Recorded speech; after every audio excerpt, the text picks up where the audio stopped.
तुझ्या डोळ्याला काय झाले?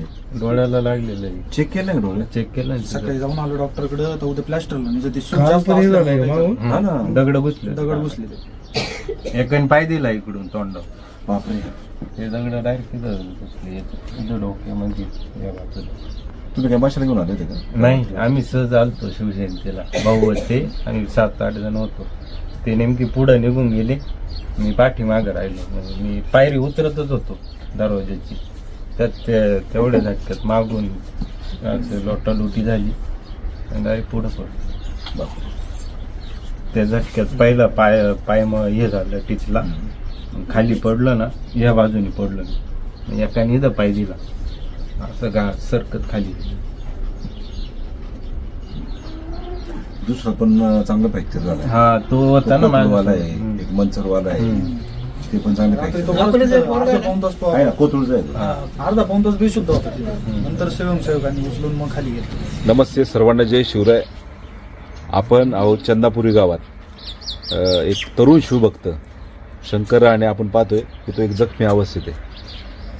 छत्रपती शिवाजी महाराजांची जयंती, एक पवित्र सण, एक पवित्र उत्सव. आणि काल रात्री खरं तर शिवनेरीवर दुर्घटना घडली. रात्री 1:15च्या सुमारास जी चेंगराचेंगरी झाली त्यामध्ये अनेक शिवभक्त जखमी झाले. आणि त्या प्रत्येक शिवभक्ताला आम्ही त्या ठिकाणी घरी जाऊन असेल, हॉस्पिटलमध्ये जाऊन असेल, त्या ठिकाणी भेटण्याचा प्रयत्न करतोय. कारण शेवटी आपले सगळे शिवभक्त आहेत हे छत्रपती शिवाजी महाराजांचा उत्सवात सामील होण्यासाठी एक चांगल्या त्या ठिकाणी भावनेने त्या ठिकाणी शिवनेरीवर आले होते. परंतु काही हुल्लडबाजी शिवभक्तांमुळं त्या ठिकाणी जी चेंगराचेंगरी जी घटना घडली, फार गालबोट लावणारी खरं तर घटना आहे. परंतु असे अनेक शिवभक्त आहेत जे जखमी झाले. माझी खरं तर या निमित्तानं शासनाला विनंती असेल, लोकप्रतिनिधींना विनंती असेल की या प्रत्येक जखमींना त्या ठिकाणी भरपाई देण्यात यावी. शेवटी आपली जबाबदारी आहे.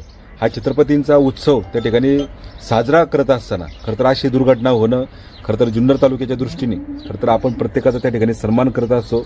आलेला प्रत्येक शिवभक्ताचा आपण त्या ठिकाणी आदर त्या ठिकाणी राखत असतो. शंकर सारखे अनेक तरुण शिवभक्त आहे. खरं तर आपण पाहतोय की कुटुंबाचं सगळं हे शेतकरी कुटुंब आहेत. आपण त्यांची आजी पाहतोय, वडील पाहतोय, सगळं कुटुंबीय पाहतोय. आज खरं तर छत्रपती शिवाजी महाराजांचा आशीर्वाद आणि खरं तर ही घरच्यांची पुण्याई म्हणून खरं तर आपण पाहतोय की हा शिवभक्त त्या ठिकाणी वाचला. नाही तर काळूबाई सारख्या ठिकाणी जी चेंगराचेंगरी झाली तिथं काय परिस्थिती उद्भवली होती संपूर्ण महाराष्ट्राने पाहिली.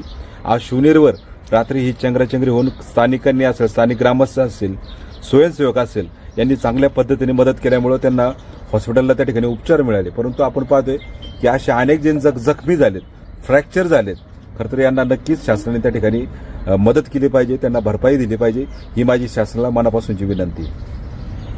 सुखासुखी आला घरी झालं, खर्च करून निघू, पैसा मिळेल, माणूस मिळाला का भाऊ? काय सांगायचं जास्त प्रमाणात गर्दी झाल्यामुळे तिथे चेंदाचेंदी झाली. तर पायऱ्यांवरून उतरताना पाठीमागून आलेल्या हुल्लडबाजांमुळे ती पूर्ण चेंद्राचेंदी झाली. त्यात मग माझा पाय फ्रॅक्चर झाला आणि ते लागलेलं आहे, खरचटलेलं आहे. आपण पाहतोय की त्यावेळेस चेंगराचेंगरी झाल्यानंतर कोण कुणावर पाय देते. आपण पाहतोय किती मोठी जखम झाली, खरं तर त्याच्या कानाला जखम झाली. ठीक आहे, सुदैवाने आज शंकर वाचलाय. परंतु माझी खरं तर या निमित्तानं काही ह्या खरं तर शिवभक्तांना विनंती राहील की आपण छत्रपती शिवाजी महाराजांचा जेवढा उत्सव त्या ठिकाणी साजरा करतो, येणाऱ्या शिवभक्तांनी खरं तर पावित्र्य राखलं पाहिजे. हा आपला उत्सव आहे, याचं नक्कीच गांभीर्याने त्या ठिकाणी पावित्र्य राखलं पाहिजे.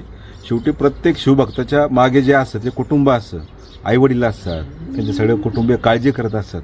आणि काळजी खरं तर आपण आपल्या आईवडिलांची पण केली पाहिजे. ज्यावेळेस तुम्ही त्या ठिकाणी जुन्नरला येतात, शिवनेरीवर येतात, आम्ही पाहतो की अनेक जण मोटरसायकलचे सायलेन्सर बदलून त्या ठिकाणी रेस करत असतात, हुल्लडबाजी काहीतरी करत असतात, काही जण ड्रिंकमध्ये असतात, व्यसनामध्ये असतात.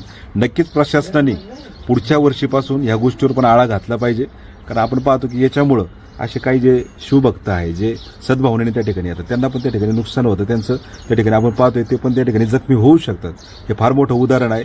हत्ती दरवाजात जो झालेली हुल्लडबाजी किंवा तिथे झालेली जी चेंगराचेंगरी, इथून पुढे प्रशासनाने नक्कीच त्या माध्यमातून खरं तर काळजी घेतली पाहिजे. ही माझी मनापासूनची विनंती आहे. धन्यवाद. जय शिवराय. चला येऊ का? चल जेवण करून गेले जेवायला नको, जेवायला परत तू बस बाळा.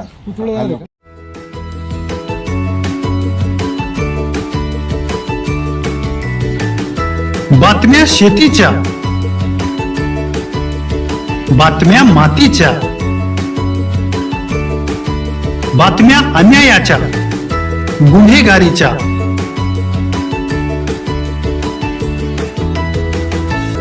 राजकारणाच्या आणि समाजकारणाच्या, शोषणाविरुद्ध बुलंद आवाज, जनसामान्यांच्या हुंकाराची गाज, सत्कार्याला प्रोत्साहन, दुष्कृत्याला अनुशासन, निर्भीड, निस्पृह, सडेतोड, बेधडक आणि रोखठोक म्हणजेच विघ्नहर टाइम्स. शोध बातमीचा, ध्यास सत्याचा.